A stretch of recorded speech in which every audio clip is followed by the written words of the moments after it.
हम खबर आप तक पहुंचाएंगे। मुल्क में कोरोना से मजीद 2 अफराद इंतकाल कर गए हैं। कौमी इदारा बराए सेहत के मुताबिक 24 घंटे के दौरान कोरोना के 17,749 टेस्ट किए गए। एक दिन में कोरोना के मजीद 468 मुस्बत केसेस रिपोर्ट हुए हैं। मुल्क में कोरोना मुस्बत केसेस की शरह 2.64% रही। कोरोना के 160 मरीजों की हालत तशवीशनाक बताई जाती है। मुल्क में कोरोना से मजीद 2 अफराद इंतकाल कर गए। इदारा बराए सेहत के मुताबिक 24 घंटे के दौरान कोरोना के 17,749 टेस्ट किए गए हैं। एक दिन में कोरोना के मजीद 468 मुस्बत केसेस रिपोर्ट हुए हैं। मुल्क में कोरोना के मुस्बत मरीजों की शरह 2.64% रही।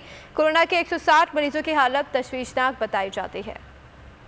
हम खबर आप तक पहुंचाएंगे। मुल्क में कोरोना से मजीद 2 अफराद इंतकाल कर गए हैं। कौमी इदारा बराए सेहत के मुताबिक 24 घंटे के दौरान कोरोना के 17,749 टेस्ट किए गए। एक दिन में कोरोना के मजीद 468 मुस्बत केसेस रिपोर्ट हुए हैं। मुल्क में कोरोना मुस्बत केसेस की शरह 2.64% रही। कोरोना के 160 मरीजों की हालत तशवीशनाक बताई जाती है। मुल्क में कोरोना से मजीद 2 अफराद इंतकाल कर गए। इदारा बराए सेहत के मुताबिक 24 घंटे के दौरान कोरोना के 17,749 टेस्ट किए गए हैं। एक दिन में कोरोना के मजीद 468 मुस्बत केसेस रिपोर्ट हुए हैं। मुल्क में कोरोना के मुस्बत मरीजों की शरह 2.64% रही।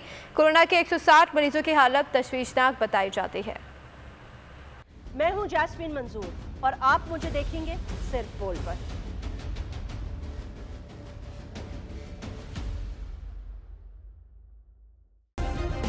सब्सक्राइब करें और बेल दबाएं ताकि कोई खबर रह न जाए।